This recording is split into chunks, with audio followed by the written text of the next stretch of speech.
Hello, you have made it. Part 5, Episode 5 of the Motherhood Map Navigating Alternative Pathways to Motherhood.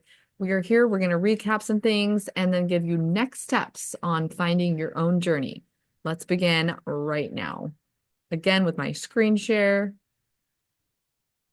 I apologize. I'm not the most technologically savvy, but I try. I try my best.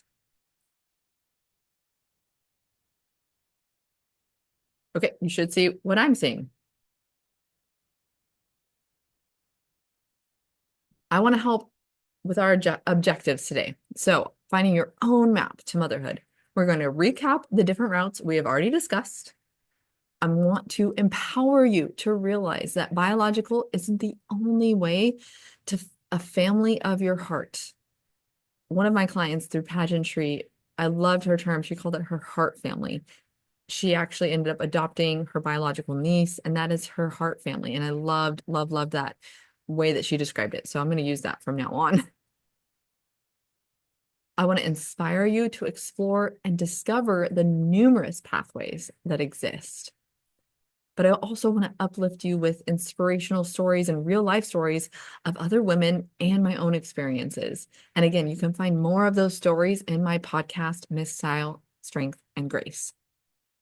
Let's recap the routes we've presented through this 5-part series. Fostering or fostering to adopt. We've talked about adoption, both private agencies and even going through the state. We talked about open, closed, or semi-closed adoptions. Little pop quiz. Do you remember what is the difference? Raise your hand if you know.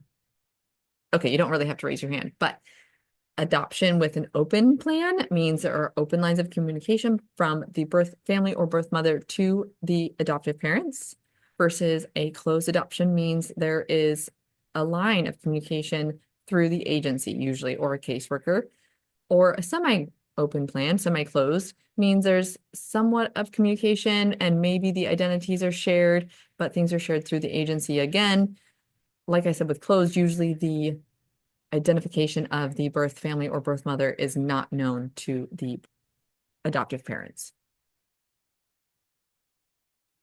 We talked about hormone therapies from Clomid to Femara to help with ovulation, injectable medications that are gonadotropins, which help with egg production. Again, I'm not a doctor. We talked about IUI and the costs related to that. We also discussed IVF, the costs and ramifications associated with that as well. We discussed the ethical, financial, and other considerations with all of these methods, even with surrogacy. I want to encourage you to start your research now, even if you don't want to have a child for a little while. I wish I would have started my research prior to 2020, closer to 2017, 2018. Who knows what could have happened? Although I am at peace with the route and the time period that we were on, because otherwise we wouldn't be matched with our beautiful baby boy, Declan. Oh, I did want to say that. The best time to work on your future is to focus on the present. Now it's time to create your own personalized map. Again, I don't know why I went back to the last slide, but it's okay. Creating our own personalized map. More women than you realize have had alternative routes to motherhood. So start by listening to my podcast, finding these stories featured there. Go through the guided journal and write the reflection questions, answering honestly, and discuss them with your partner. Potentially even have the resource guide printed and give it to your partner to also work through, whether your partner watches the series or not. Start researching the web. Google is your friend with agencies or clinics that might be close to you. But don't limit to just your state. I found our adoption agency located in our neighboring state of Boise. If you would like to find out more information about our agency, go to adoptanewbeginning.org. Like I said, they are a nonprofit. That's why it's the .org, and that aligned with my values as well. For more information on organ reproductive medicine, go to ormfertility.com. The journey begins by simply taking the next right step. I do have some last thoughts that I want to leave you with before you go into your journal and continue your own motherhood map. I want you to trust in the process. Patience is key, not just in word, but in name. Okay, forgive me if I get a little emotional here. As my husband and I, in November of 2020, were going through our infant training program, one of the tasks or homework items we had to do was start writing down the baggage or the fears that we were bringing into adoption in our own mind. So I've got my journal that I'm taking notes in. My husband's got his that he's taking notes in. I'm a very wordy person, writing or orally. Either way, I have a lot to say. I have written down paragraph after paragraph about all the things and fears I was bringing to the table when it came to entering this journey.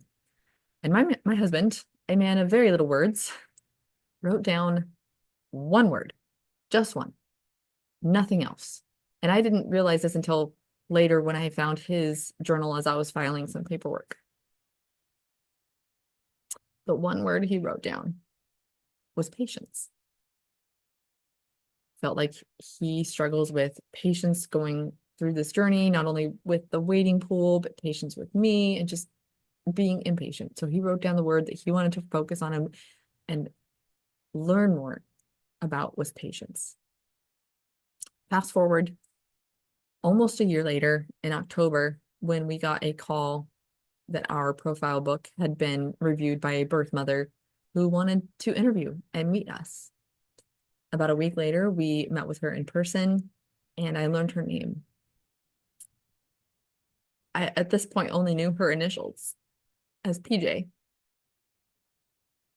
And her name was Patience, written the exact same way that my husband had written it down. Patience, Patience. If that doesn't tell you right there that the child that we ended up adopting was meant to be in our arms, I don't know what else will. I tell you that story to encourage you to trust the process, trusting the journey, and be present for all of it, both in emotions, mind, and spirit. Every pathway to motherhood is valid. You have value in this world, regardless of whether or not you become a mother or reach that destination of motherhood. You will have a lasting legacy. I want to encourage you to stay engaged and continue the conversation. Look into Facebook groups for support, different avenues to start the conversation. Find me on social media. I will answer DMs and direct messages. So let's reach out, let's connect. Get into those Facebook groups that are supporting people trying to conceive or even adoption, waiting for parents. There's many, many support groups with the vast ways that we have to connect with one another right now. So let's not let social media be a negative thing in our life. Let's let it be a positive way to connect with one another. I hope you trust the process. Thank you so much for being here today. And I truly hope this has been meaningful in your life. Till next time.